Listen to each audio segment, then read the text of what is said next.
find a girl just like you. If you wanna know the truth, they just ain't quite you. All right, what is going on, guys? It is Adam, a.k.a. Marf, and this is Marfoogle News. Tonight, we have just an explosive show. This is one to share out with your friends and family.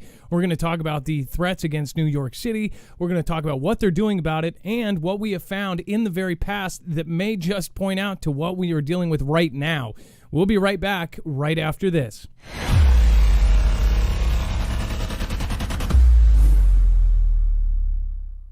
Nothing in the show should be considered legal, medical, or financial advice. The views of the callers can differ considerably and do not necessarily reflect my opinion, Dex's opinion, or anyone else who works with the show. You should always do your own research and consult with professionals. The internet is full of fake news, so please take everything with a grain of salt. If you have not already, it helps us out if you end up going through any of our affiliates, and it helps you out if you end up protecting yourself against cybercrime. NordVPN is one of the best and one of the easiest to use. If you do not have a virtual private network, it protects your IP address, which is your online identity, which actually connects to your real address and everything else.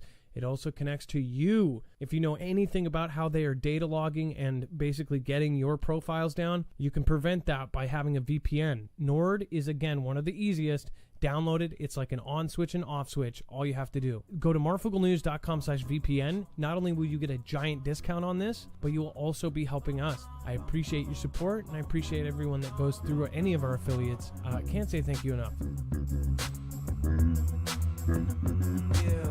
If you wanna know the truth, they just ain't quite you.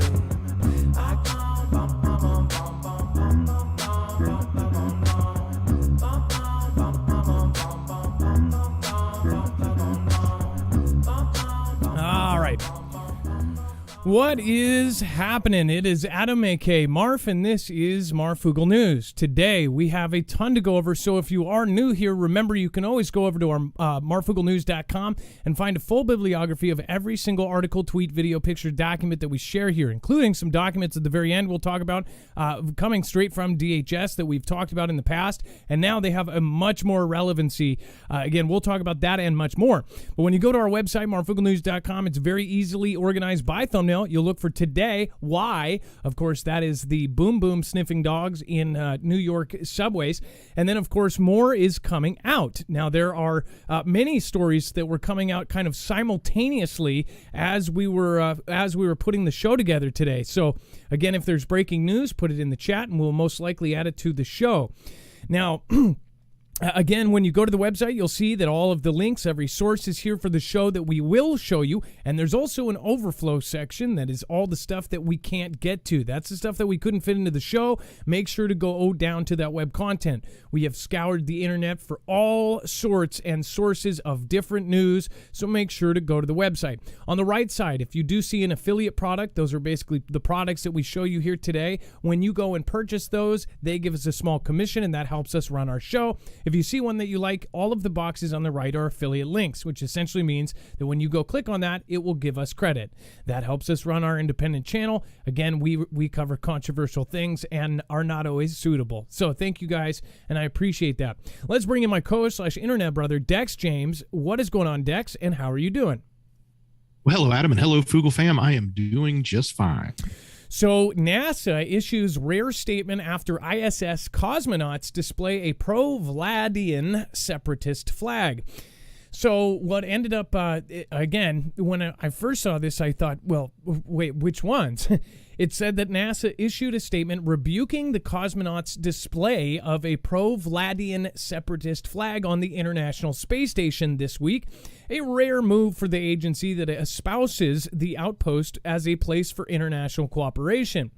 It said that the Vlad Space Agency Roscosmos shared two photos on social media channels showing ISS cosmonauts Sergei Korskakov and Oleg Artemyev and Denis Mativ holding flags used by pro-Vladian separatists in UKR.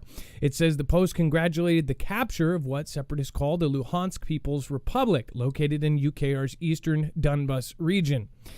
So, again, this, do we actually, I don't know if the picture loaded. Can we get the picture that they're talking about? It shows the three of them essentially holding this flag. and they are current. When they took the photo, they were actually on the space station here. So I'll just show you. I'll just go to the original real quick, and then I'll close it here because it's full of all sorts of pop-ups. Let's see here. It should be here somewhere if it loads. But basically, a lot of people are pretty angered by this, considering that the ISS has always been kind of a mutual space kind of place. And they say that, it's supposed to have cooperation from everybody. This is exactly why we don't play stuff like this. They just play videos. It's in screener if you want it. Okay, thank you. And let's go over to it right now. Let's see. Bam, bam. All right, so we have it here. This is the three gentlemen holding the flag. So we'll pop that over. And let's see here.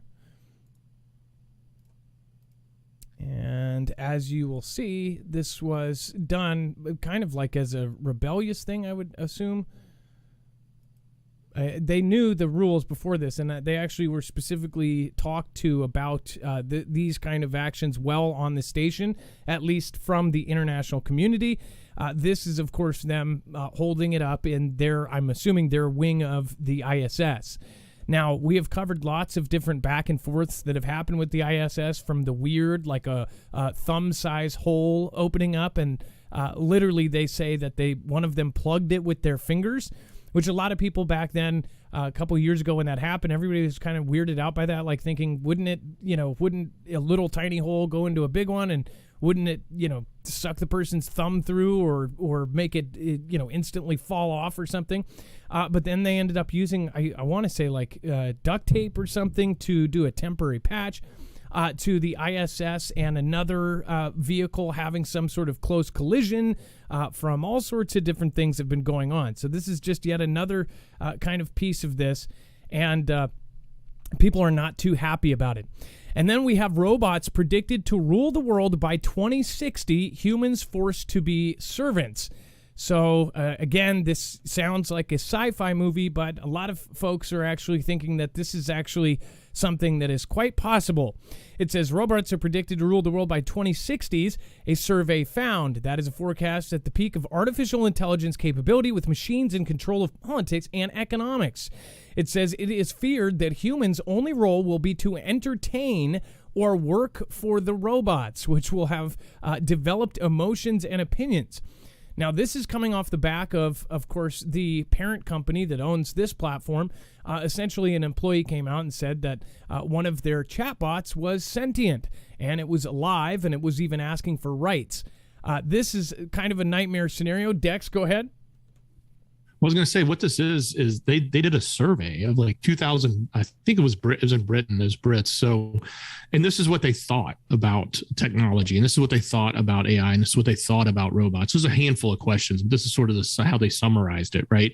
So, this type of mentality, I guess, that the public has towards this is also just as scary as the thought of this actually coming true, right? On one hand, you think about it coming true, but on the other hand, you think about most people actually think that's the case. So, and honestly, I don't know that we have any reason not to think that AI, by the time 2060 rolls around, is going to be so advanced. And I don't know why we would think there's not going to be a whole lot of technology running a whole lot of things by the time 2060 gets here. So I guess in some ways, most people probably aren't going to be shocked when this happens. No, and people have been kind of, desensitized to it through, numerous thousands of different movies from every, director and starting out filmmaker that makes a sci-fi about this. But I do want to point out, they have a really good quote from Professor Stephen Hawking, who, of course, has passed now. But before he perished, he was a very respected professor, and he definitely had some very advanced theories about what was going on. He warned that creating AI would be the biggest event in human history. Unfortunately, it might also be the last. So many people do not fear AI because they don't know how much of it is currently around and what it is already replacing and what the actual potential is for AI. You think of AI as just a computer doing stupid stuff and helping you with your daily tasks or making things easier. That's not the AI that any of us are talking about. The AI that we are talking about would do exactly what is outlined in this article. So it sounds absurd, but so does everything we've learned in the last 100 years. Especially if you talk to somebody in 1850 and said, yeah, we'll all have personal computers in our pocket. And they would go, computer what? India set to overtake Xi as the world's most populous country in 2023, the UN says. It says that India is on track to overtake Xi's country as the planet's most populous country next year, according to this report. And the report from the Population Division at the UN's Department of Economic and Social Affairs said that Xi and India were each home to over 1.4 billion people in 2022. India is projected to surpass Xi as the world's most populous country during 2023. So this is happening in the next year, which is absolutely insane that this is already on our doorstep. It says that the global human population will reach 8 billion in mid-November 2022. So we will actually reach 8 billion people this year, which is a huge milestone. And of course, I'm sure there's some people out there that want to reverse that by about 7.5 billion.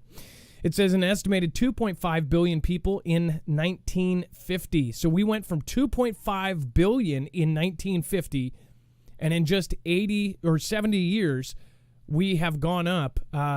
Obviously, it's exponential. 5.5 billion people. That is pretty insane. If it is accurate, that is absolutely absurdly crazy.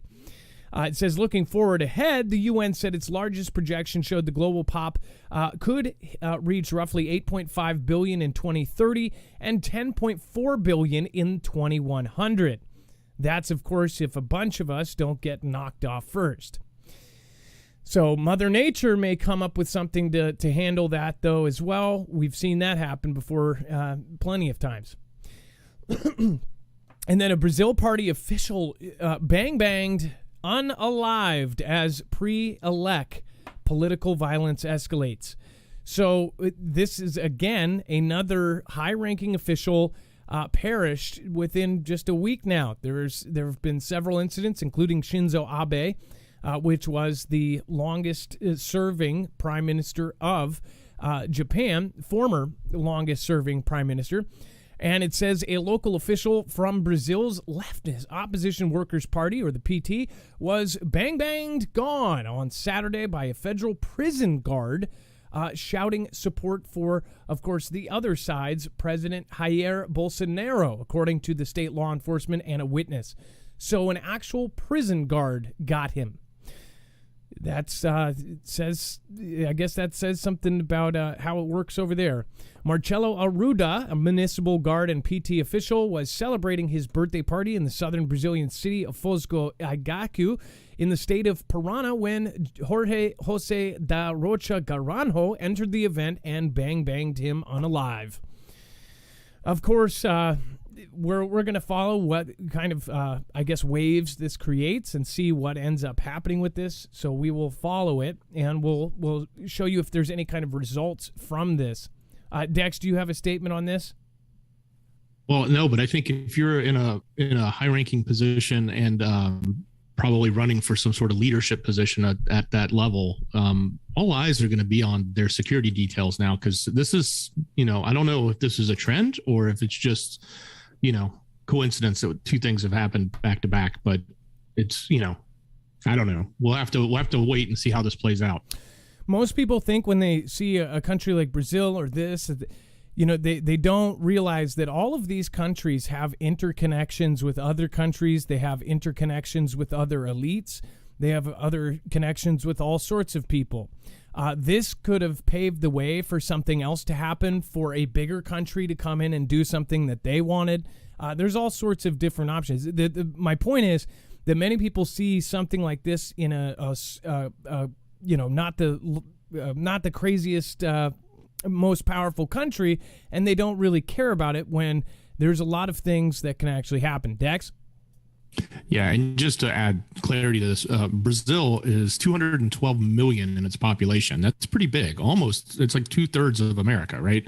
And they're the ninth largest in GDP in the globe. So they're actually a pretty significant country. Maybe they're not the biggest, but they are in the top 10, obviously, from a GDP point of view. No, I mean, like, as far as powerful, they're not. You know, as far as they don't, they are one of the deciding countries in several alliances, but again, they're not. Yeah. My comment is more towards anybody in general that's not familiar with Brazil, because I think Tucker was there recently, but it's significant. It's actually, they are a pretty decent player in the system, so it's kind of interesting that this kind of thing happens at that level. Yeah, that would be as if somebody who is, any one of our candidates was banged right before everybody went to the ballot box.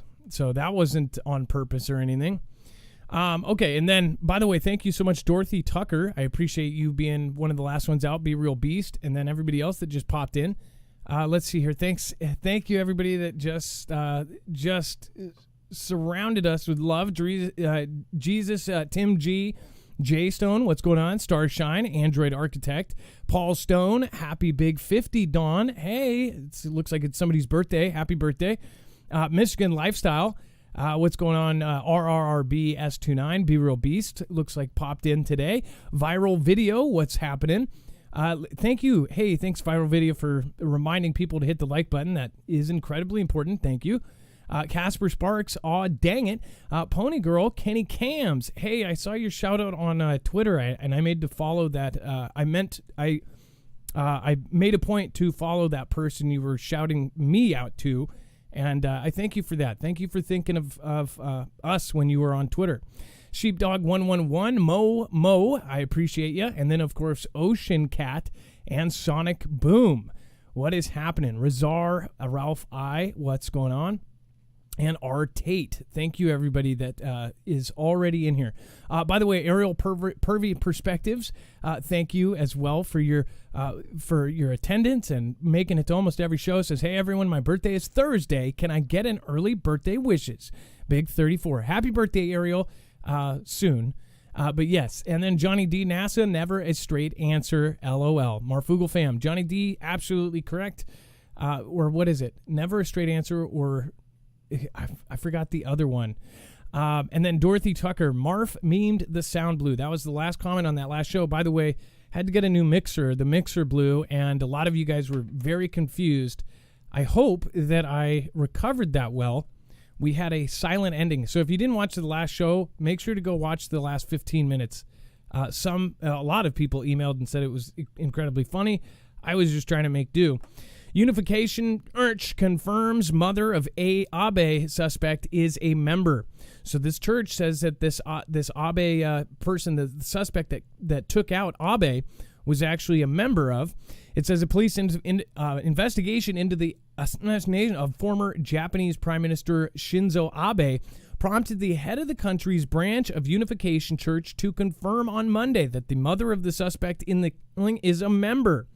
It says that Tetsuya Yamagami, an unemployed 41-year-old, has been identified by police as the suspect who approached Abe and opened fire during a campaign speech on Friday. Yamagami believed Abe had promoted a religious group to which his mother made a, quote, huge donation, and that's part of the reason why he may have done this. It says the suspect told police his mother subsequently went bankrupt, and the Yomiuri newspaper and other media have reported. So, Dex, do you believe that this is actually the reason? That's I understand that obviously going bankrupt is a huge deal. I know that men and women took their own lives. Like I know families that were affected when the bubble hit in 2008. I know families that were affected by people taking their own lives. But this is huge. Taking out a former prime minister like this. That's instant. You know what you're getting into. Yeah. The first thing that came to my mind was is this a a cover story or something else? Like, is there something behind, this? Because we've heard a lot of other rumors. We've heard, like, was there something involved from Xi's country? Was there someone involved from another side of the political spectrum? What was actually happening here? And when I read this story, I'm like, okay, well, this gives a plausible explanation, but is it really the truth? And that's sort of what the first thing I thought of when I read this was, I'm not 100% sure on this one. Yeah, I agree. I'm not 100% on this one either. As far as, I'm. And the way that he just sat there, like, the after reading in history, there have been events like this on a much lower scale where they have, and I'm just saying hypothetically, there's, in the past, we've had this where, say, a government would have an agent take somebody out and they're in agreement with other governments. They take somebody out, and then they'll even go as far as getting face surgery, and then they get placed into like a witness protection program, but almost different. They get a whole new life somewhere else. Not saying that that's what happened here, but that has happened. And there have been people that have been, people that were hired to do these kind of things. In fact, hitmen are a real thing. There are, government-sponsored assassins, and they're out there. And what happens after they do something like this publicly? Well, they go to jail or they pass away mysteriously, and then maybe that same person or somebody who looks a lot like it with a whole different name and code is somewhere else in the world and set up for the rest of their life. Not saying that that's what happened, but again, you never know. We'll see. We'll see what lies history will agree to support. All right, and then before we move on, I want to remind everybody, so there's going to be a lot of, there's going to be kind of some scarier stuff on later on the show. So after this next 4 section, you may want to tune out if you are easily stressed by a lot of the stuff that is going on in the world. I'm just giving you that warning so nobody can say that, trying to scare people that are easily scared. There is a lot of very stressful things going on in the world, and I'm not going to sugarcoat it. And unfortunately, it looks like different places are preparing for something big. And we've actually shown you this, and you guys are all ahead. Anybody that's watched the show for a long time, we pick out the little tiny stuff that nobody blows up and puts on front page. The stuff that's, document releases and things like that go out from different governments that show that they're preparing for things, but yet it never makes a single newspaper. So we'll talk about that here in a minute. But I do want to remind everyone, this show is brought to you by Energy. In fact, all of my gear, all of my power bars, everything is run by an Energy Flex 1500. In fact, I have it hooked up to 4 panels, and this is how I do uninterrupted power supply. This is an absolutely amazing system because it's flexible. So if you have ever had your power go out, it is extremely inconvenient. And I'm talking about just for a storm or some regular event, an earthquake. Anything could happen and knock down your power. In fact, heat this summer is actually contributing to rolling blackouts all over the country. And in fact, if you follow other folks, even I believe even Tim Pool did half an episode about how they are actually putting out warnings to almost everybody that there will be rolling blackouts all over the place. So if you don't want to go and stay at a hotel during one of those events, or if you want an actual power supply backup for when an SHTF situation happens, then I'd highly recommend going and checking this out. The reason why this one is so cool is, one, you can get it with just one battery and it's portable. Put it in the back of your truck or in your trunk and take it with you. You can power pretty much everything that you would need to survive. And then, of course, you can expand it. If you want to do 2 batteries, 3 batteries, or 96 batteries, it can actually be expanded up to a wall of batteries. You can do that. That's why they call it the Flex, because it is flexible. On top of that, it is one of the most flexible as far as inputs go. You can, of course, plug it in to solar panels, which, again, you can also power it by your wall. You can plug it right into the wall with a quick charger. You can, of course, plug it into your car and charge it. But the best part about this is that it's absolutely silent. No one will hear this from 3 blocks away. If somebody is desperate and they just lost their power too, and it turns out that, hey, our power might not come back on, people are going to be listening for generators. This is absolutely silent, does not make a peep. It is running right now in the background, and you cannot even hear it. It does not put out any noxious fumes. Again, and it also does not take gas, which is now $7 to $14 billion a gallon. So this is a real solution to a problem, and it doesn't have to be for the end of the world. It can be for anything. It can also be for construction workers who want to power their drill on the go, or, you know, if you want to take this up to your cabin and power a TV, or take it tailgating. There's a lot of reasons for this. It is not cheap because this is one of the highest quality ones you can get out there. Again, this is very flexible as well. If you already have solar panels, most of them will work with this. You can get theirs, or you can go over to Amazon and grab your own. That is what is so cool about it, and that's why they're so flexible. So go to marfooglenews.com/energy. Highly recommend their folding solar panels that can be taken with you and handled. Again, that is marfooglenews.com/energy with an I, I-N-E-R-G-Y. Make sure to use the code Marfoogle. You can get upwards of $170 off on different packages. All right, and then let's see here. Dex. Twitter is to sue Elon Musk for backing out of the $44 billion takeover deal. Do you want to go over this? Yeah. So first they said, no, you can't buy us. And now, and then they said, no, there's no, spam accounts on here. And now they're saying, yes, you have to buy us. So, this is going to continue to heat up. We're seeing the next level. And I think, what's going to be interesting is if this actually makes it to court, when they start doing real discovery, and it's not just, oh, well, here's the fire hose. I know you can't do anything with it because it's like literally drinking from a fire hose. You can't take a gulp. It'll be interesting to see how the real information plays out if it ever makes it there, as it relates to that, whether or not they have a high number of spam or fake accounts and bot accounts, as some people refer to them. But the interesting thing, in my opinion, is that we've gotten like really done a complete 180 on the position of the company in Twitter, where they were really saying, no, we don't want you to buy us, to now saying, oh, absolutely, you have to buy us. It's kind of funny and ironic.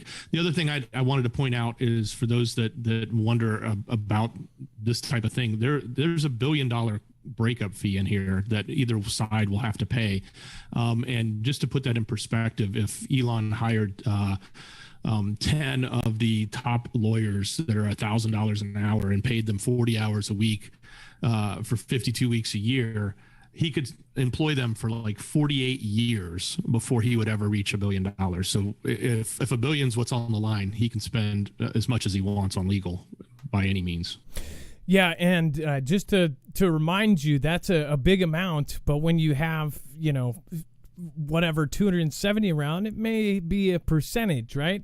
Well, as far as some are actually their opinion, and there's articles coming out saying that they think that this is his way of trolling, that he's willing to pay $1 billion. They said that he, when he last tried to take Tesla private and paid all these fees, like a $20 million fee, that this is his way of gaining attention and just getting people and then just trolling them. I do want to point out, though, Leah over on Twitter, make sure to go follow. It actually posted a really kind of a funny meme here. It says, they said I couldn't buy Twitter.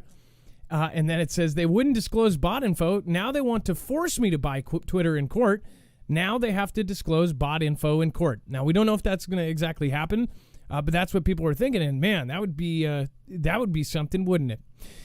So I don't know why they're trying to force it. I mean, you see the head of the legal, I can't even say her name, Vajaja Gade, the same woman who was on with Jack Dorsey on the Joe Rogan show, talking about their ideological kind of rules that they have. That same woman was crying when she found out about the whole Elon Musk thing, and that went public, and a lot of people talked about that just a few months ago. But now they're like trying to force him to do it. What changed? What is in the background? If you know, let me know. Of course, tell me in the comments down below. All right, I'm going to play a video here. Let's see. Let's make sure we got the right one. Dex, I'm actually going to probably need another link, so hold on. Nope, I got it. All right, we have a special guest video. Again, we're going to do many more of these, and if you are a creator and you're interested in submitting a creator video, then please do. We are trying to bring more value to our show and give you more information, so I'll just keep it at that. Let's switch over. Dex, I'm going to switch over, so we're not going to be able to be heard and we are going to have Survival Living talk to us about emergency water filtration.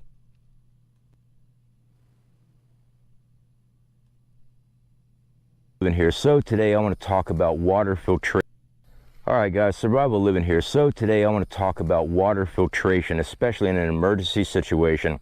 The fact is we try to be prepared for as much as possible, but when an emergency comes up, it's usually because we're not prepared. So I do a lot of outdoor survival training. I do a lot of backwoods trekking, camping. I'm always out here. One of the things I run into is drinkable water, potable water, something I can take from the ground and drink. Sometimes you can't have a campfire. It's been raining for the last 5 days. You can't boil and purify water. And you don't have a water filter with you. So this is a tried and true 3-tier water filtration system. This is something you can actually make at camp. So the first thing you want to do is construct a tripod. All right, I show tripod construction on my channel all the time. This is actually a requirement in our survival training course that I run down here in Florida. So a tripod, you can use it for cooking and also water filters. Now you also need some type of fabric material, whether it be 3 bandanas or t-shirts. All right, I always require one to have 3 foot by 3 foot square of cloth material, one for char cloth and next to make water filtration. So you need 3 pieces and some type of cordage. I use tarred bank line. It works great. I just go ahead and whip it all in place. That way it stays nice and secure. I don't have to worry about anything falling down. So let's go and talk about our filtration system here. First up, our top one. This is Reindeer Moss. All right, lichen. This is edible. This is something that's very available down here in Florida. You can use all kind of different types of moss. You want something that tries to saturate, it saturates itself with water when you pour water in. You don't want to use a lot of pine needles because that water is just going to run off of it. It's not going to go through this. So when you get this set up, you want to pack it, and you just keep packing it as tight as you can, and then it'll start drying out when you're not using it. But pack this up as tight as you can because that's where your water is going to be going through. You got to run it through this first. Next up, our second tier, we have charcoal. This is charcoal that came from my campfire last night. As you can see, there's some large chunks. I actually broke every single bit of it up, and what smaller pieces are in there are down in the bottom of it now. But it's just regular charcoal coming from your campfire. So you want to have fire available, also because you're gonna have to still boil this water. Next up, sand. You want some type of medium down at the bottom. Sand works the best. All right, if you're getting water from a river or pond, you might luck out and have sand. This is Florida, we got a lot of sand.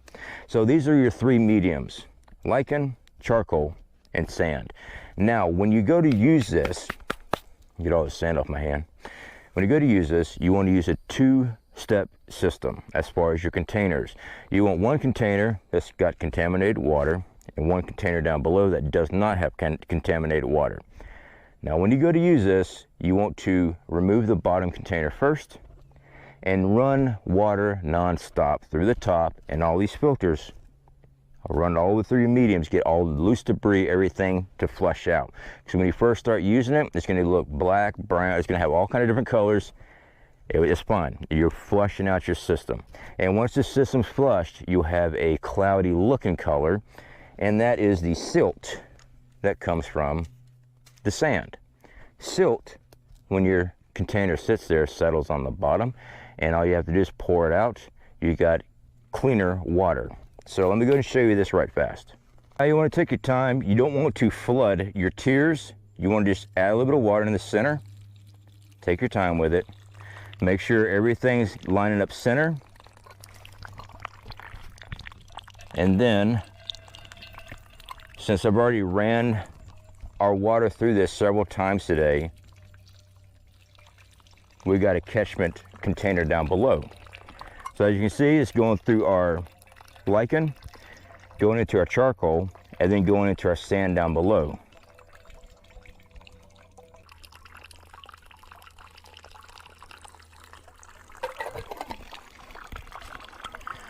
And now we have our catchment pot down here, and we're keeping all of our fluid lines going dead center. It's just going from one tier to the next tier down to here. Now we're going to pull this out, and we got our cloudy water. This is our cloudy water. All right, it's cloudy because of the silt in the sand. Let it stay, and now all that silt's going to go down to the bottom. Then you have cleaner water. And if you don't have the means of creating fire or a water filter, this is a level of protection better than not having any.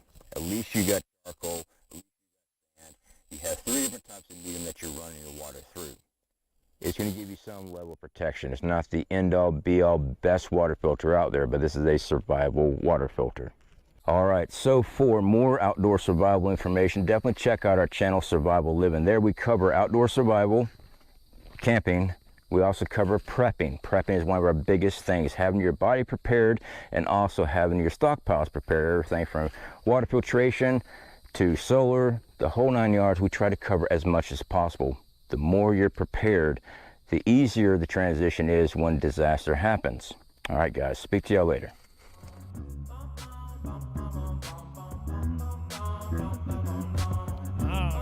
All right, thank you guys. Love all the positive comments in the chat. All right. So, by the way, we are going to constantly. Somebody made a point to say, you know, this is great, but I'll forget it. Remember, all of these clips are archived. So if you want stuff like this or tips like this, you can always go back to it later. But I'd highly recommend that people start at least trying to learn something 2 or 3 times so they do remember it. Because it will be important. You're not going to have a Google to use. You will not have a computer to go to and to Yahoo and answer, okay? So that's one big part of this. And most people woke up during CV and they realized that this is, you know, things aren't getting better. You can have an optimist outlook on all this, but again, it's way better to at least have some basic knowledge. Stuff like that could save your life. Now, people said you can boil it as well. There's tons of different ways. If you can learn all of them, that's even better because sometimes you are dealing with whatever resources you have at the time. All right, let me switch over, and then Dex, you are back now. Let's test the audio real quick. Hey, Adam. Yeah, great video. And yeah, he was saying you can boil it, but if you can't, and that's all you have, well, at least you have 3 layers of filtration. That gets you a little better, right? Obviously, you always want to boil if you can, but great video. Well, I guess would that be a situation where you don't have fire, or you couldn't find fire? Is that, or couldn't create fire? I guess is that. Yeah, possibly, or you've got charcoal, but you can't run a fire, or you know. Yes, exactly. That's what I'm thinking. But ultimately, if you were going to filter and you didn't have a filter, but you wanted to boil, you could run it through that and boil. Now, this is where it starts getting dicey. Europe braces for gas nightmare as pipeline from Vlad shuts off. We talked about this over the last 6 months and about how, you know, some of these countries that were sanctioning were still actually buying things from Vlad. Now, a lot of that is actually getting shut down. So this is going to matter not only to you in Europe, but it's going to matter to the entire world, really. This has waves that are reverberating through the entire planet. It says the main natural gas pipeline between Vlad and Germany shut down for scheduled maintenance Monday, raising concerns that Moscow could use the repairs as a pretext for a longer shutdown as it wields energy supplies as leverage in the UKR conflict. European minister warned that it is unclear whether Moscow would turn the taps on the Nord Stream 1 pipeline back on after 10 days of scheduled work. Now, a ton of people are thinking that this is partly maintenance and that it's partly a reason to shut it off, and then something will happen in this 10-day period that will basically be an excuse or a reason for them not to turn it back on. It says Germany's economy minister Robert Habeck said Berlin was concerned about a nightmare scenario this winter if Vlad decides against doing so. Everything is possible. Everything can happen, he told Deutschlandfunk radio on Sunday. We have to prepare for the worst. Speaking at a business conference in southern France, French Finance Minister Bruno Le Maire went further, saying that a total cutoff was the most likely scenario. He said it would be a totally irresponsible to ignore this scenario. So he went a step further and said that it is basically the most likely scenario is whether it be this 10-day shutoff that does it or one in the future. Some are arguing that it shouldn't take the whole 10 days to do what they said they were doing, and then they said that they were doing something else. Essentially, though, it's getting cut off for 10 days. So for the next 10 days, I don't know how this will actually play in or how long it would take for this to affect. But it will affect all things over there as far as the natural gas pipeline. Now, Dex, we've seen many different things such as the power line between, what was it, the France and UK end up getting cut? Or was that France? Yes. And that was underground power. Underwater, actually. Yeah, underwater and underground. So there's all these weird events happening. And then, of course, there's the very public ones like this shutoff. Do you think that he might just leave it off, or do you think that this is just going to go as it's put? Well, he certainly doesn't have a lot of leverage right now. So anything that gives him leverage, I would think he would want to use because he's not getting much in the way of response or anything that he's asking for from the other side. So I would think that turning something like this off gives him a lot of leverage to decide whether or not they're going to turn it back on. Yeah, and another part to this, it says that President JB's oil gamble set to backfire as Saudi Arabia sticks with Vlad. It said that President JB's attempt to lower rising oil prices by convincing Saudi Arabia to increase production looks set to fail, as Saudi officials have indicated that the country is not willing to abandon its oil production alliance with Vlad, which Washington has claimed is part of the reason for sky-high fuel costs, which most people consider that partially a farce. It says that President B will begin his Middle East trip this week in his first trip to the region since taking office. Starting in Is and the occupied West Bank, he will end his trip in Saudi Arabia. And of course, President B said that the trip will advance American interests by focus on the global trade and supply chains the U.S. relies on. End of quote. All right. So we'll see what happens there. And some of you got that. All right. And then, by the way, thank you, everybody that just popped in over on D-Live. Thank you, guys. I appreciate that. Looks like we have lots of really awesome people over there. In fact, thank you for the mods. Thank you, Chance. Thank you, Jammer. Thank you, everybody that has just followed, including Dino. And then Nomad 5700 says Foogle fam is the greatest. Hey, thank you. And then thank you, R. Tate, Vicky K, Sean Men Penrod. Thank you for getting another Marfoogle badge. Stacy Bomba, the Outlaw Josie Wales. We've got Chewy Weather, Charity 1956, Nations Falling Apart. The N, W, and the O, Full Throttle. R. Tate. Thank you. Kimbria, thank you. Vicky K, Yobi, hi all. And then, of course, Texas Rob 49, thank you. In fact, one of the biggest contributors over there. Thank you, Texas Rob 49, for gifting out different badges to people. Isaiah 59 and Michelle K, thank you for being here. Lacey May 33. Again, everybody owes Texas Rob a thanks over there. Thank you for gifting out Marfoogle badges. All right. And before we move on, I do want to remind you guys, if you haven't already, make sure to go over and check out EMP Shield. If you want to actually protect yourself against an EMP or a CME, a coronal mass ejection, which we are trying to get Wages on. In fact, Wages is most likely will come on tomorrow, I believe. If not, we will have him do a video on what the current situation is with all of the events going on right now. There's sunspots facing us right now. There was multiple M-class flares that just happened. So I'm not at all an expert on that stuff. So I'll leave it to somebody who is very much more, I guess, on that tip. So again, if you do want to protect yourself, though, we do have a solution. The EMP Shield is a device that is actually from a company that has not only been contracted by agencies like DOD, DHS, and of course the DEMSO team helping protect the Texas grid, but it also makes one of the few devices that can actually ground the signal in less than 500 trillionths of a second before an EMP, any phase, or a CME fries your device. So you wire this into your car in about 15 minutes. You got yourself protection. So your car runs when no one else does. Again, that's marfooglenews.com/EMP. This will end up saving lives in the event if any of these happen. If we get another Carrington level event right now, we are completely unprepared. And if we are hit by an EMP by any country, this will also protect your house, your generators, your boats, your RVs, your vans, whatever you want to protect. Whatever you want to keep running after this happens, then you would want one of these wired into it. They also make an EMP shield for the Energy Flex 1500. It's actually a very specific model that goes on the in and the out of it, and that will actually protect the solar generator as well. So that's, again, marfooglenews.com/EMP. That helps us reinforce the growth of our channel. Thank you so much for everyone that goes over there. You will also get $50 off per device, and that stacks on top of any sale they run. So make sure to keep that in mind.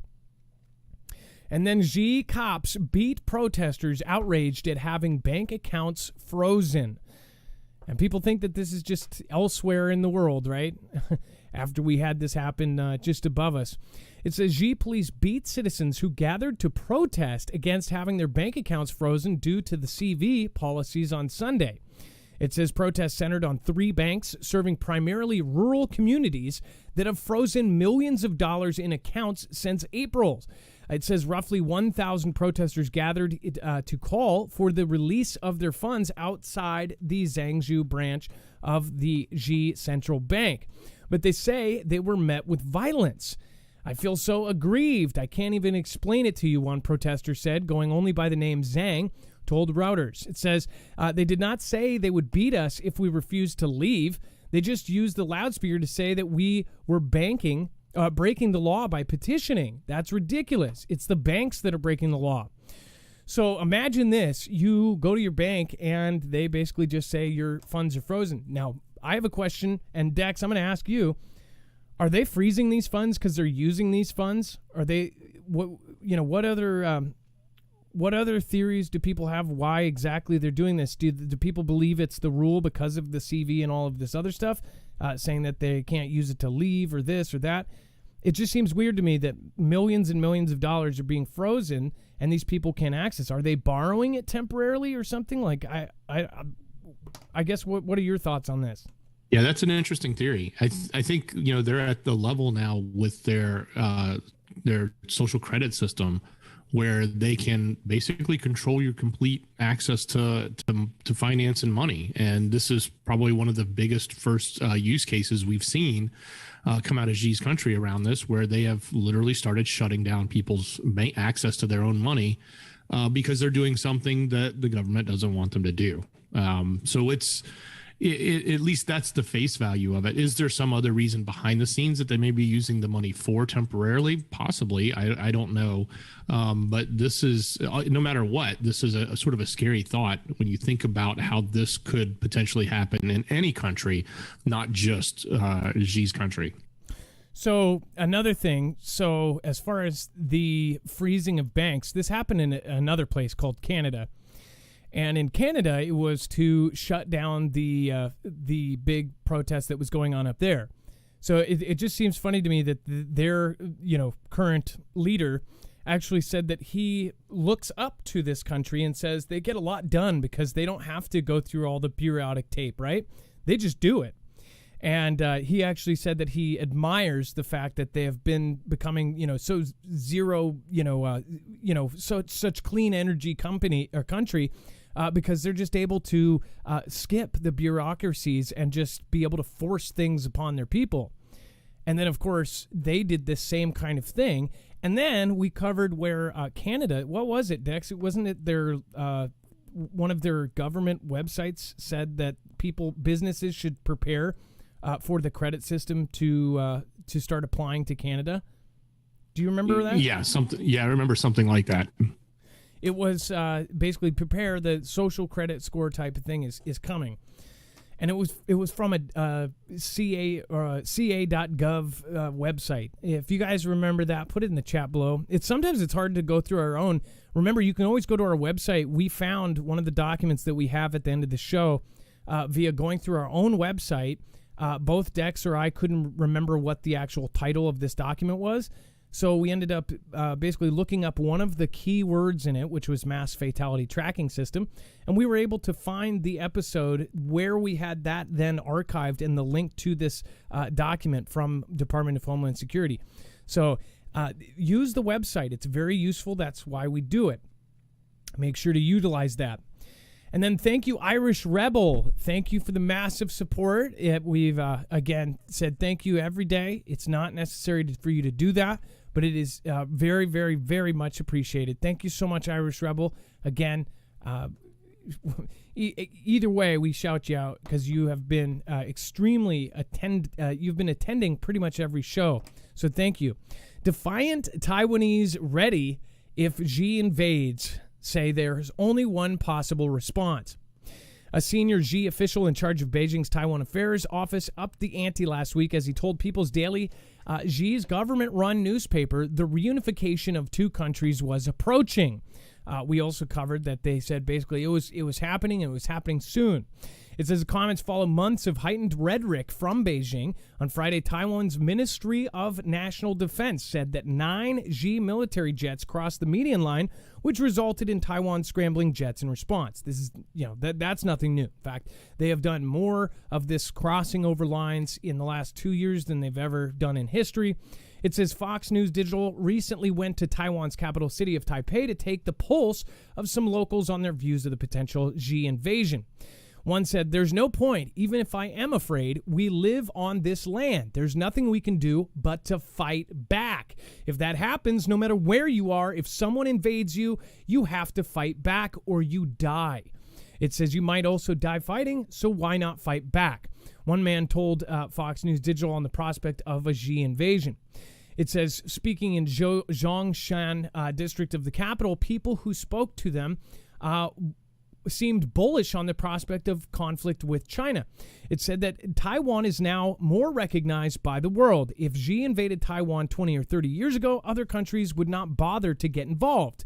But now the world sees how much Taiwan has grown over the past decade. So if Xi really wants to invade, Taiwan's weapons are also very advanced and our military will not be weak. That was another. Someone else says, it appears to me that compared to T-Man, our previous president here, who is more against Xi, the current president is more neutral at this moment. I haven't seen him really planning to do anything towards Xi or Taiwan, a young woman said when asked about U.S. support for Taiwan. It says, feels like he's more peace.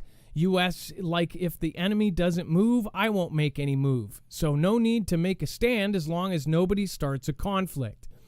Basically saying that he's waiting for something to happen. And then since T-Man's time, Taiwan's military power has improved a lot on one side. Taiwan is developing its technology, which the Americans can certainly see. It says the first man said an invasion from Xi's country would face an even harder fight compared to Taiwan's past military abilities. If they did invade Taiwan back then, Taiwan would be in great danger. Taiwan's military power has nowhere near where we are today. Our military power has improved a lot in the past few years.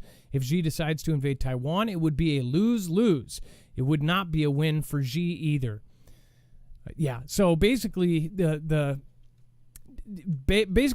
main sentiment here is pretty much everybody is either expecting this, and most people are expecting to fight back, which is kind of a crazy thought. Like, what if you were in this position? What if wherever you're from, if you're in Australia right now or in the UK, what if there was this going on for years where there was this kind of thing hanging over you where somebody was going to possibly invade your country? Then you see something like Vlad, going into the UKR. You think, wow, that just got like 10 times more real. And then, of course, them becoming No Limits partners. I can only imagine what the Taiwanese people are thinking right now. But, of course, the ones that they've talked to basically say they're ready to fight back, and they think that they've got some pretty advanced military to do so. Dex, I would wonder, though, if they even worry about, if they just boom the heck out of the island. If they just destroy Taiwan, then they would be losing as well, because then they wouldn't get all of the what value would that create? If they just destroy and turn everything to rumble, then they're going to be stuck with the ticket of rebuilding it, and they lose a lot of resources. Exactly. And the value of Taiwan right now is in its development and in what it produces to the rest of the world around semiconductors and a lot of other technology. Well, we'll see how this goes, and we'll follow it. And then Xi warns Asian nations to avoid being used as chess pieces by powers. It says the Xi Foreign Minister Wang Yi said that on Monday that the country should avoid being used as chess pieces by global powers in a region that he said was at risk of being reshaped by geopolitical factors. Addressing the Association of the Southeast Asian Nations, or ASEAN, Secretariat in a speech in the Indonesian capital, Jakarta. It says Wang said many countries in the region were under pressure to take sides. Says, quote, we should insinuate this region from geopolitical calculations, from being used as chess pieces, from major power rivalry, and from coercion. And then, of course, the future of our region should be in our own hands, he said. Southeast Asia has long been an area of friction between the powers, given its strategic importance, with the countries in the region now wary of being caught in the middle of a U.S.-Xi rivalry. Xi's country claims almost the entire South China Sea as its territory based on what it says are historical maps, putting it at odds with some of the ASEAN countries, which say that the claims are inconsistent with international law. Again, a lot of those countries, they also claim parts of the South Xi Sea. On the sidelines of the G20, Wang held a 5-hour meeting with the U.S. Secretary of State Antony Blinken, with both describing their first in-person talks candid. Wang said on Monday he told Blinken both sides should discuss the establishment of rules for positive interactions and do jointly uphold regionalism in the Asia-Pacific. It says the core elements are to support ASEAN's centrality, uphold the existing regional cooperation framework. I like how that's even in their infrastructures, the corporation. And then respect each other's legitimate rights and interests in the Asia-Pacific instead of aiming to antagonize or contain the other side. Again, as far as Dex, go ahead. I'm just sort of laughing at this because you've got Xi saying, "Hey, all these Asian nations don't be used as a chess piece."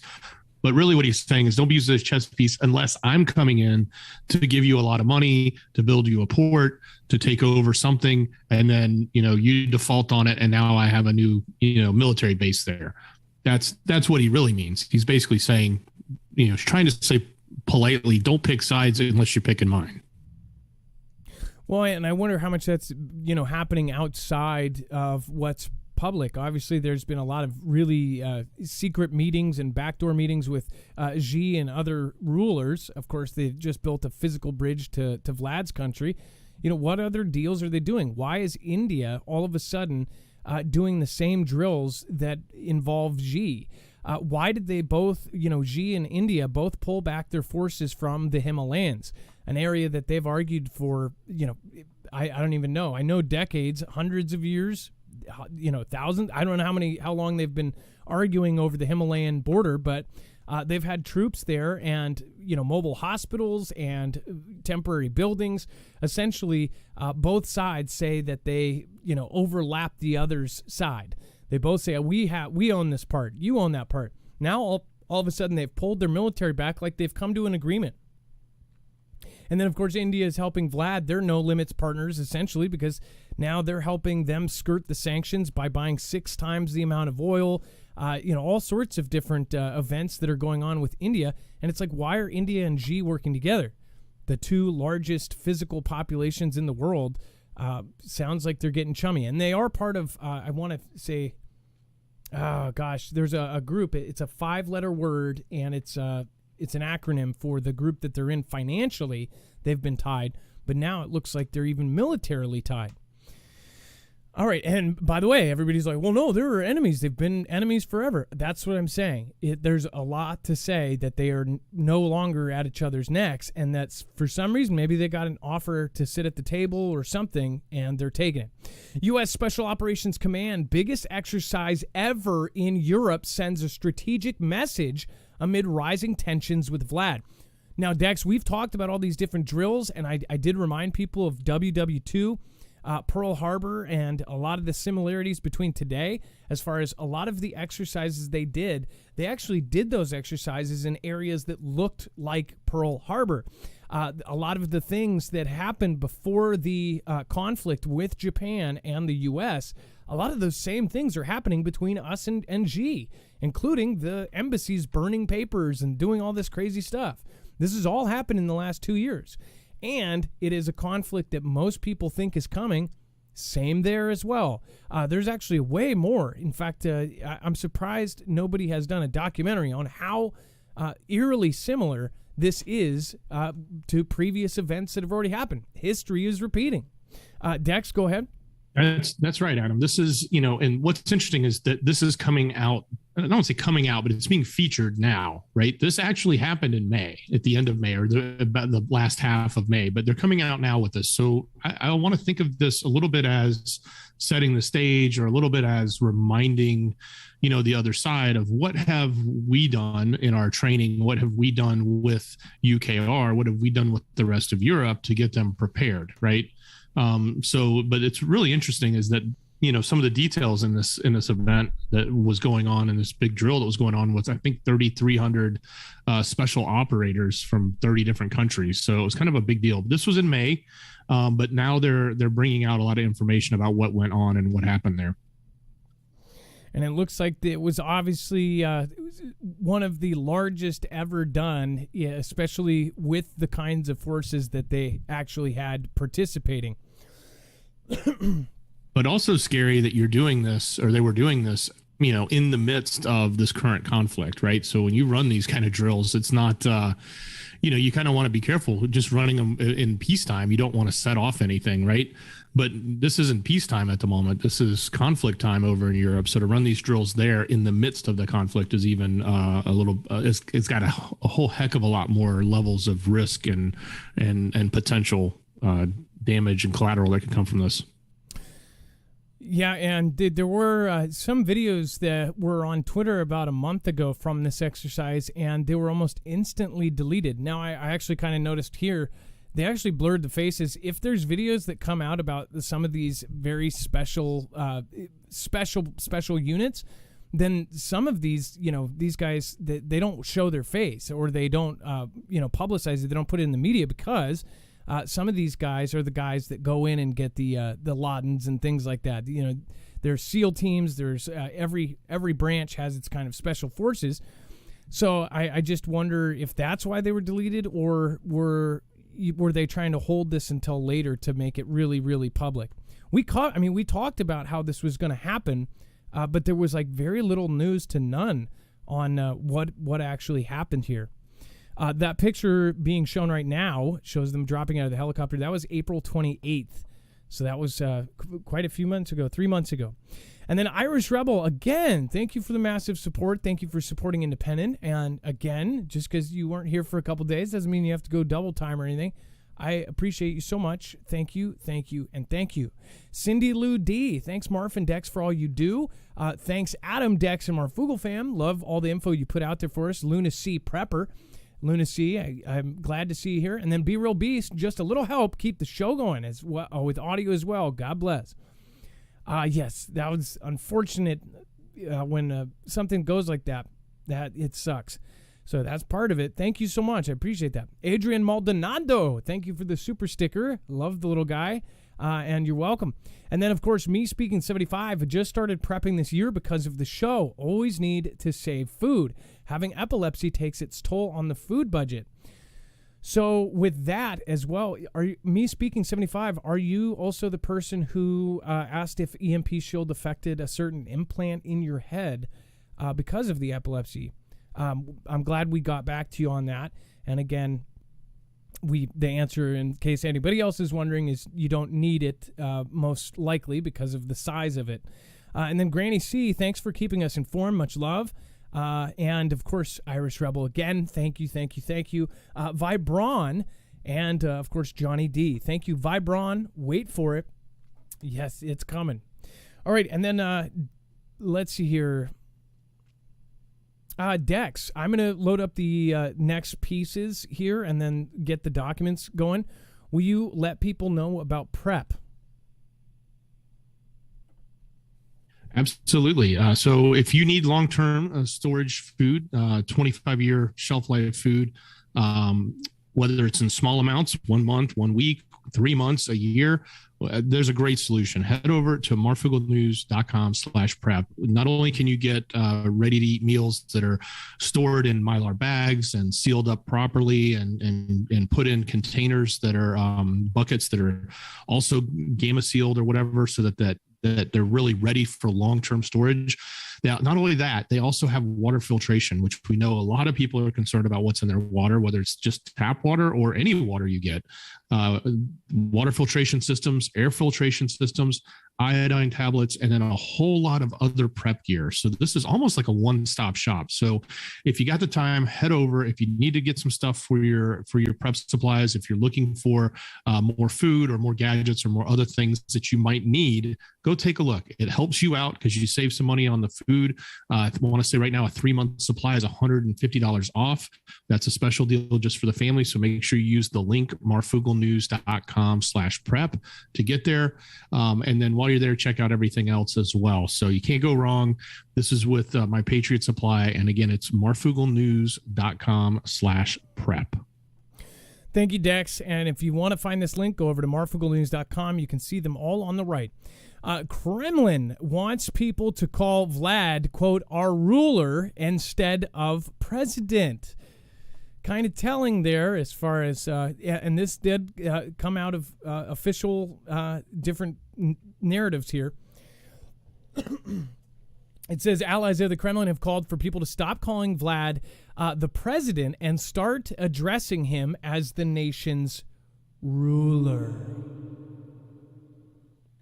I mean, the guy does have an employee that the employee's whole purpose is to go in after he goes and does his business and grabs his business out of the toilet and keeps it in a bag. That's not a joke. That's something that apparently happens because he doesn't want anybody going through his, you know what I'm saying?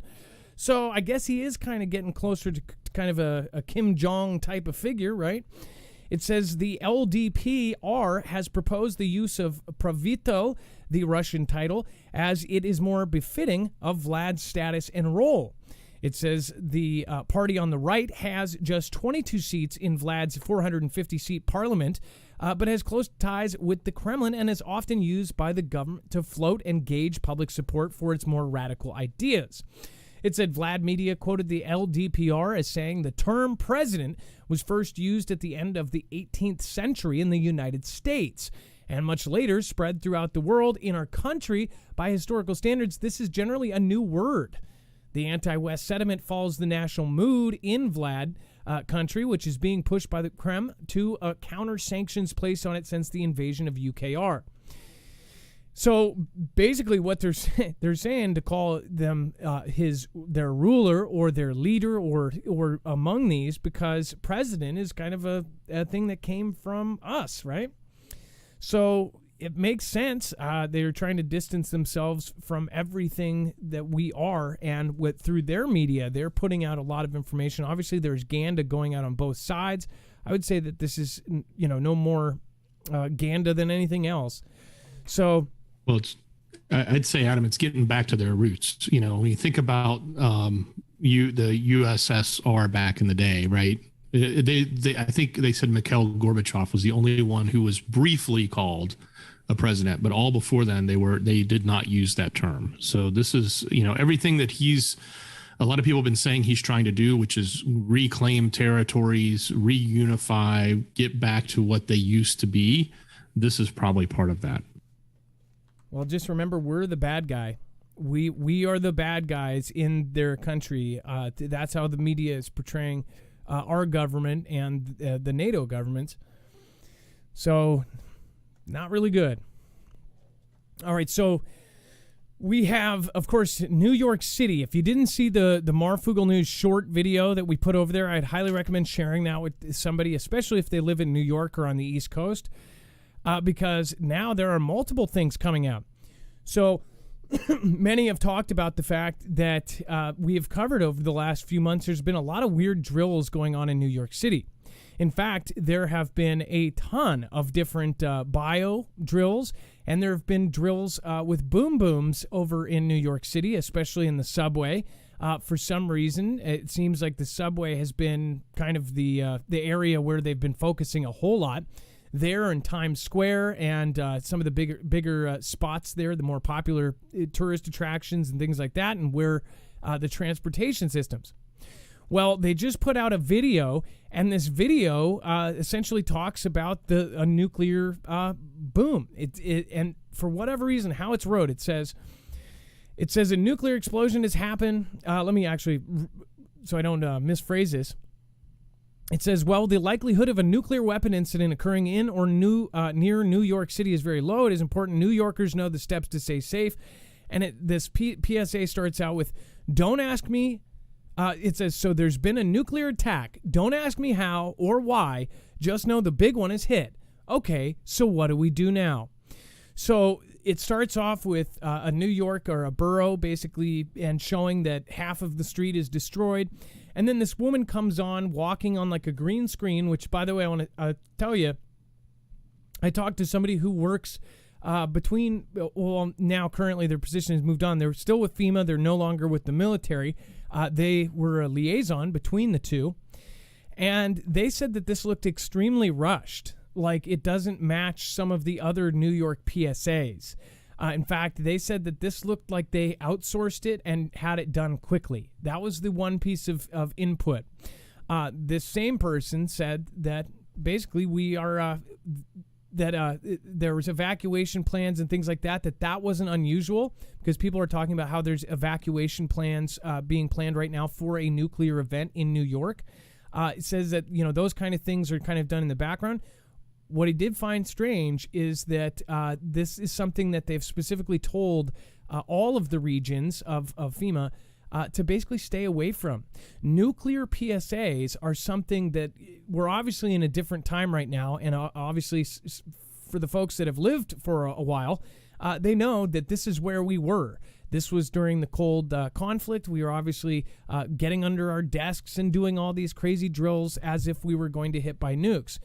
But now there's more things happening. So I do want to bring up a document that we showed you previously, but kind of play it into what is going on right now. So this PSA goes on to essentially tell you that you should get inside, stay tuned. One problem that I'm seeing everybody have problems with is the fact that a nuke has gone off. If you're outside, take your clothes off, get inside, close the doors, do all that, get in the middle of the building. That's all correct.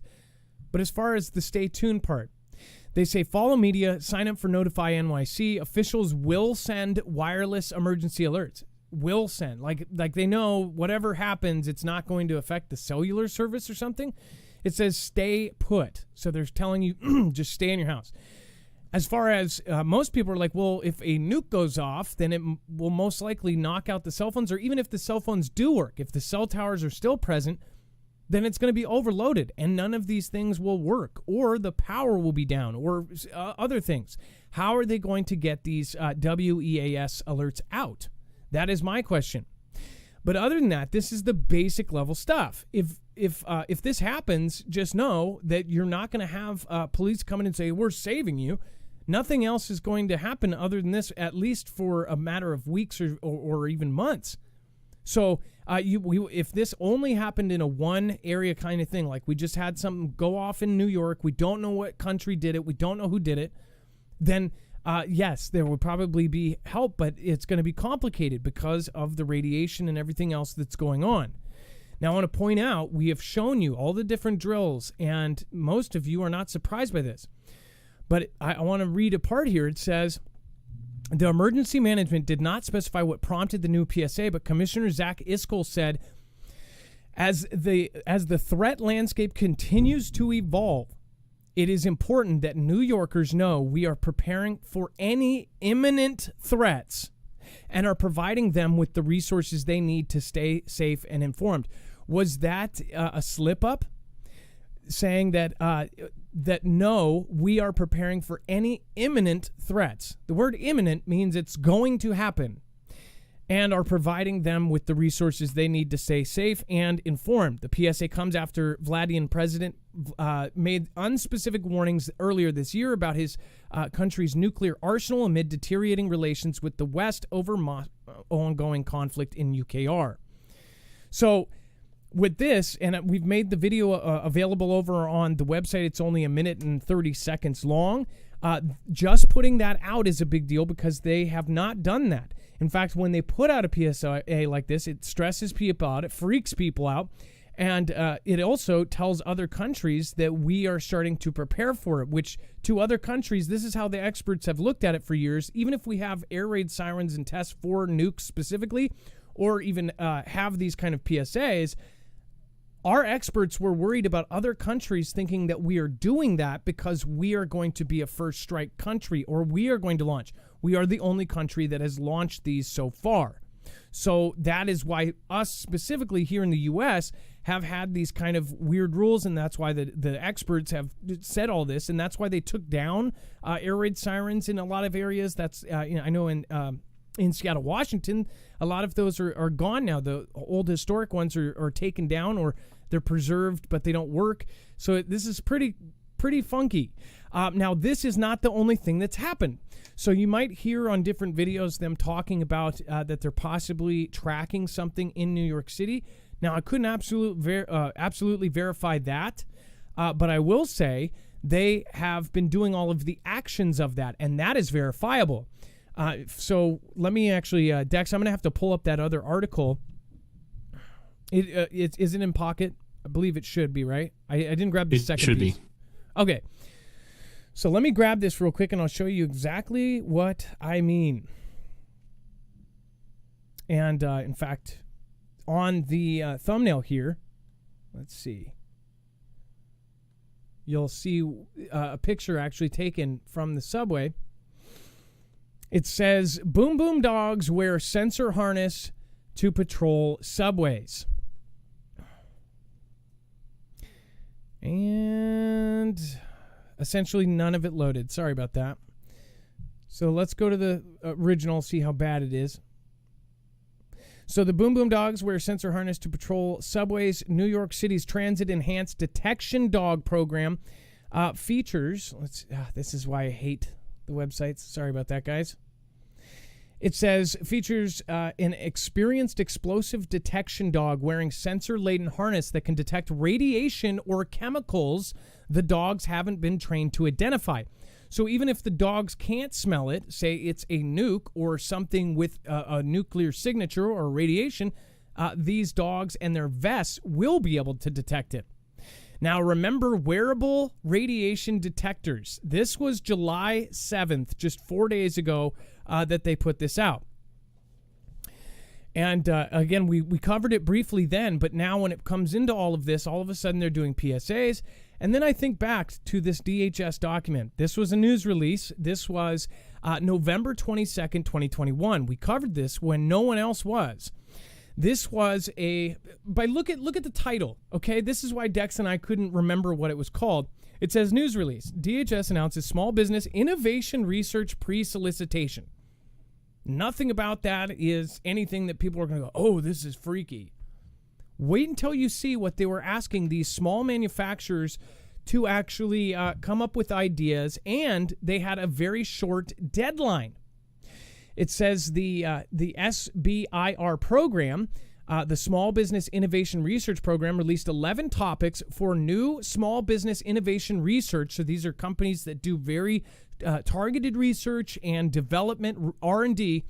During this period, small business can review topics and ask clarifying technical questions regarding the topic requirements. It says the topics spanned a broad range of homeland security needs that give small businesses the opportunity to partner with DHS and turn their ideas into effective solutions. Now, think about that dog and, of course, the wearable detection sensor. This was last year. Here are the different things. It says automated artificial intelligence distress alerts and monitoring. Now, I want to point out, everybody is asking a question about how would you get a cell phone alert if there are no cell phone towers, if there's no nothing. Automated artificial intelligence distress alerts and monitoring. So what if the WES, there's nobody to push the button, there's nobody to send it out, there's nobody to go down the 4 track bars like in Hawaii when they sent out that thing? Remember when in Hawaii, that false missile alert, we found out that, no, it wasn't just he hit the easy button at Staples. He actually had to go down a track, basically a drop down and another drop down and another drop, and each time it was confirmed. So he knew what he was doing. Same with this. If something like that goes out, they are very serious about it being the real thing. Now, what if there's not a person to do that? That would be our automated artificial intelligence distress alerts. It says rapidly deployable countermeasures at protected perimeters and structures. Checkpoints. 50 cals at different points. Rapidly deployable countermeasures. Countermeasures being to counter a offensive or to be defensive, or again, something like a checkpoint. Non-invasive and real-time detection of counterfeit microelectronics. Now, if somebody later down the road, people have thought, you mean maybe like something, an electronic that tells if you have something or if you don't have something. That has been a thought for a while now. It says broadband push-to-talk interoperability platform. Right after this, we saw that there was a major cell phone platform that actually came out with this. Countrywide broadband. So that was invented, and it was invented, but basically they are trying to make it effective and something out there. It says a step towards agent-agnostic detection of biological hazards. Streamlined airport checkpoint screening for limited mobility passengers. Now, again, by the way, that has been changing just recently, and they have the boom boom dogs almost at every place. As my nephew told me, as they came into Seattle, they said that every single passenger was being sniffed across the entire airport, which I thought was crazy. And I don't know if that's just part of check-in now, if they have that at every airport, but I thought that was odd. And then a mass fatality tracking system. How does that work? I really don't understand that part. Now, former military have said that we already have a sort of a mass fatality tracking system. What they're asking for here is a much bigger spectrum one. And then next generation semiconductor-based spectroscopic personal radiation detectors, or SPRDs. And a wearable detector for aerosolized chemical threats. So I'm guessing that as far as wearable and this personal thing, that's kind of what that dog is wearing. They've got the boom boom sniffing dog, and he's got a vest that actually detects this stuff. And it says from port side to pen side, low-cost detection, diagnostics for high-consequence, transboundary, or nationally reportable animal diseases, particularly those with a zoonotic propensity. Zoonotic propensity meaning that it goes from an animal to a human, or that it has the possibility. And then field forward diagnostics for select agentless toxins. Now, when you look at all of these, this is their needs. This is their whole list. It kind of paints a picture of what they are possibly expecting. Not to mention, over the last week, we have seen that there has even been more news about all of these agencies stocking up on everything. Specifically, the little things that go into the bang bangs.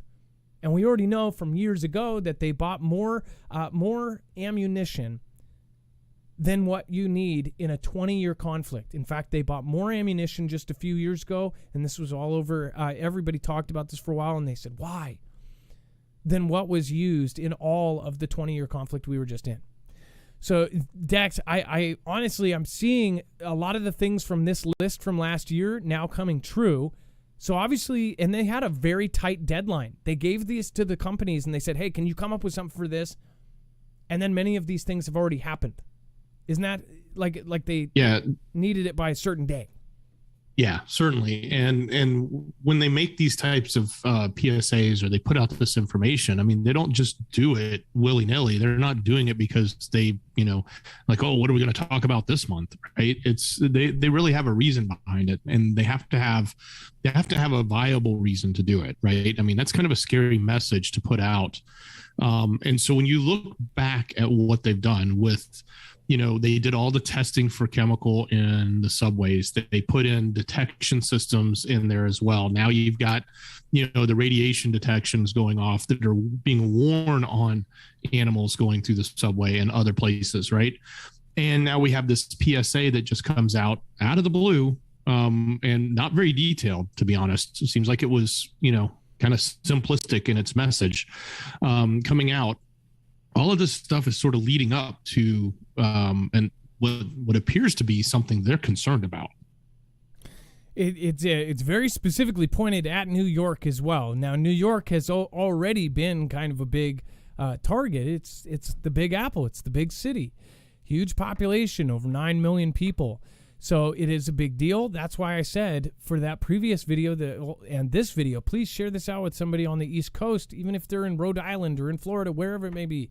The thing is, you don't need to be afraid of these things. You need to be prepared for them. And if anything does happen, especially if it's from outside your range, if you're just out of range of this stuff, then you're going to need to be able to make decisions in minutes. You're going to definitely need to make a decision and figure out if you're going to be staying in or bugging out within a matter of 24 hours. That first 3 days is when everything will really happen. So that's why we say start getting your knowledge up and start watching these different prep videos on how to do some of the simple things. Now, a lot of people think that, I'll just go, look it up or something. I've heard people say, well, I'll just, Google how to do it. People are depending on Google. People are depending on search engines. Most likely you're not going to have that. That's what we're telling you. So if that does happen, or what if you don't get an alert? What if the people in New York sit in their house and just wait and look at their phone, which in fact, even if it's an EMP, they say that most small cell phones may actually be okay because of their size. We just learned this and new studies came out about that. So as far as the smaller cell phones will most likely still work, and that if nothing comes, what are they going to do? Are they just going to sit in their house forever? This is what I'm saying. And then what if there's no alerts? What if there's no instruction beyond that? What if there's nobody to do it? Do they already have an AI that's going to push the button for them? Is there going to be out-of-state help? What will go on? Well, and there's a lot more you can do. That video just says go inside, and if you have a basement, go there. If not, get to the middle of your building, right?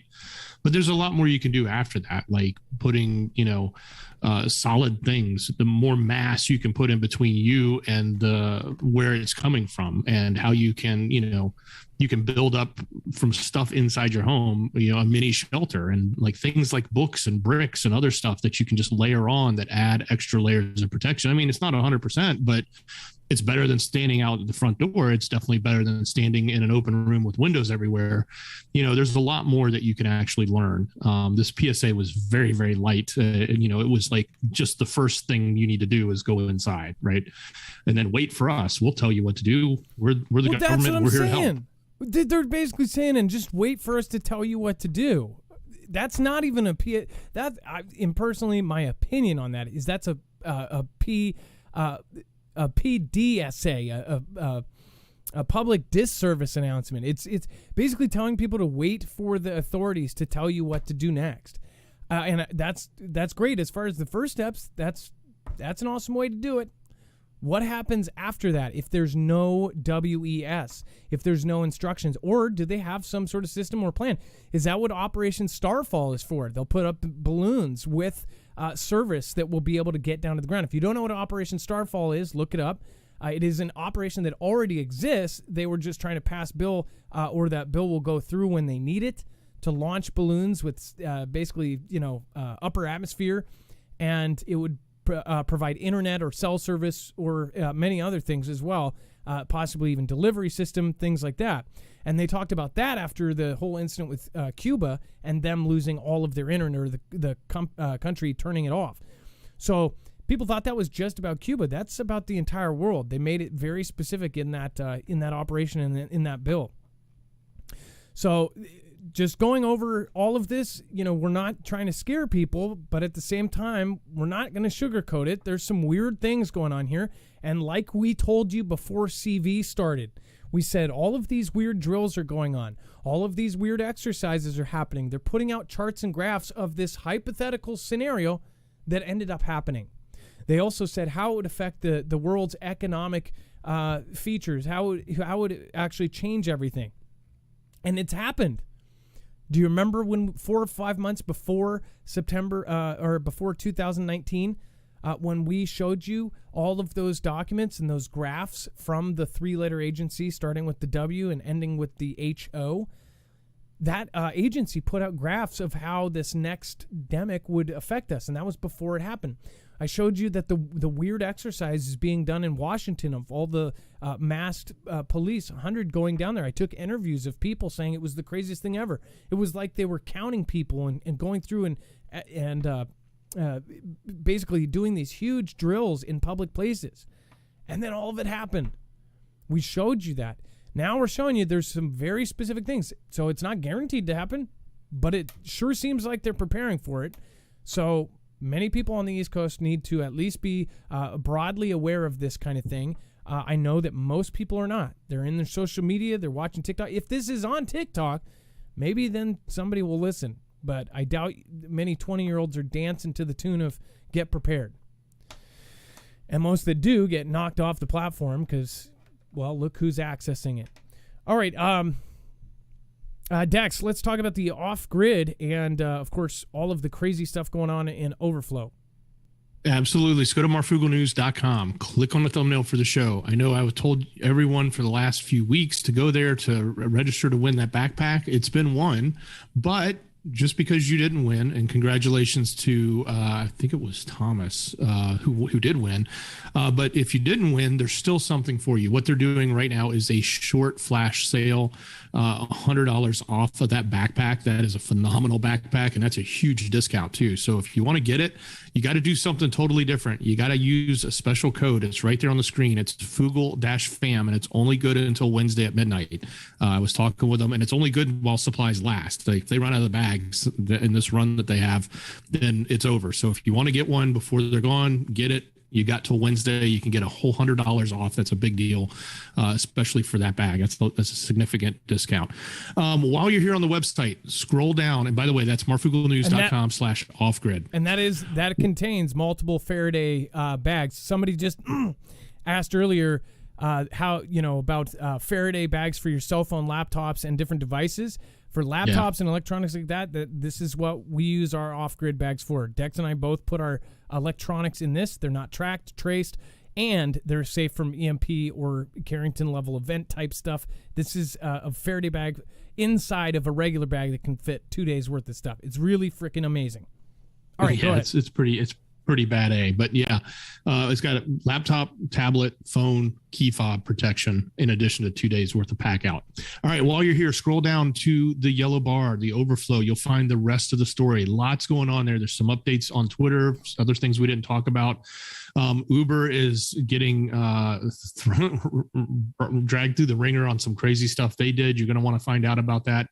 Definitely some stuff going on in the political spectrum, especially with the current prez and what happened there, stuff with his family. There's a lot of other updates that are here that we don't normally talk about on the show, but specifically there's updates on the president's son, which has always had something going on. You can find out about that. You can find about much more, a TV station who suspended a news anchor and why. You can find that's a really interesting story as well. That and so much more right there on marfooglenews.com. So it's like an entire show's worth of content. It's all the other stuff that we couldn't get to, didn't have enough room for in the show, or sometimes it's just things that aren't necessarily the topics we talk about. So go check it out. If you're missing it, you're missing a lot. marfooglenews.com. If you're on YouTube, it's even easier. Just open the description, click on that first link that says show notes. It'll take you right to this page, and then you'll have access to all of it. You just scroll up and down, see everything we talked about, and then see the rest of the story there as well. Thank you, Dex, and thank you everyone that has stopped in tonight. Thank you, V-Night VNC, for the Ninja Guinea over on D-Live. Love you guys. It's now time for the shoutro. It's not an outro. It's not a shout-out. It's a shoutro.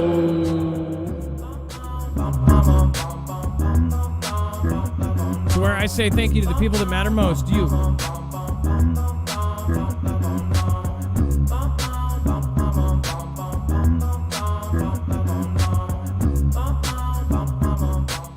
Dedicated to Miss Marv. If you wanna know the truth, they just ain't quite you. I couldn't walk the world, find a girl just like you. If you wanna know the truth, they just ain't quite you. I couldn't walk the world, find the world just like you. If you wanna know the truth, they just ain't quite you. I couldn't walk the world, find a girl just like you. Yes, so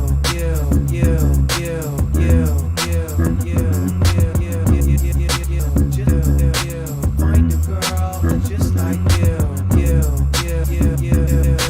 They just ain't quite you.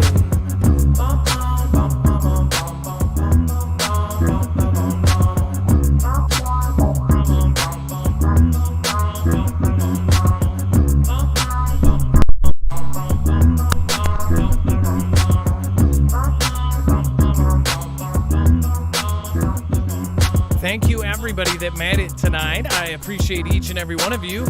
Just to go over to the chat and say hello, thank you so much. The Real Ostuo, 11 Pagan 11, Tree Hookers, Stoplight, Lisa R. Hall, That Gen X Dude, Marvin Funtime.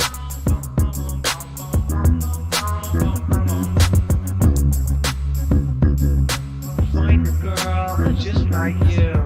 If you wanna know the truth, they just ain't quite you.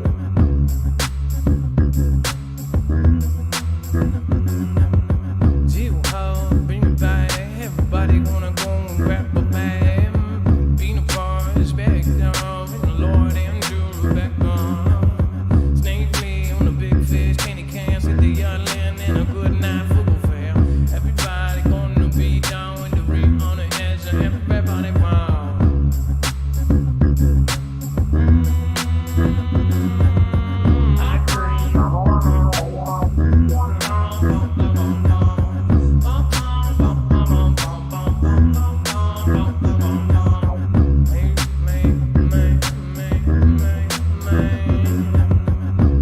Thank you, Belinda Goltz, Camper Van Mark, EK Photography. Hey, what's going on? I'd love to see some of your photography. I love all the artists in the Foogle fam. Lisa R. Hall, Yodi, Oki Khan, Jenna Lent, Velma Helker, Drops Family Garden. What is going on? Glad to see you here again. Thank you for sticking with us for so long. Thanks for sticking with us through thick and thin. First Lava, Red Pill, One on B, Wolf Kill, bring it back. Everybody gonna be back. James Powell, the battle down. Oh, Cypher 9 on the big show. Ogie Khan, the LOL. I'm going with Wally, hello, y'all. Hey, Texas Wild, 49, everybody got.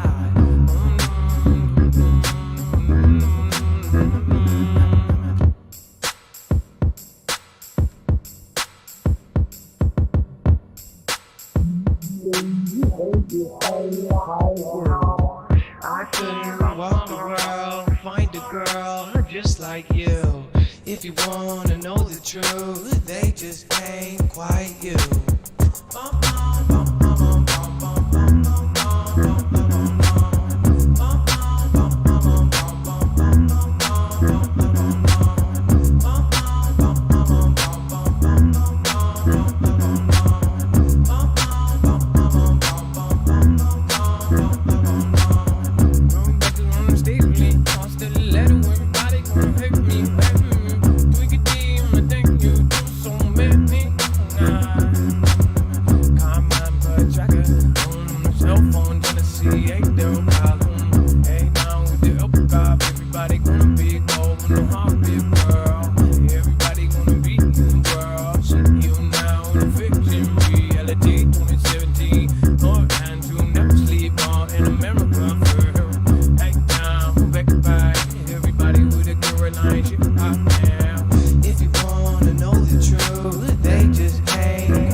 Alright, let's go on.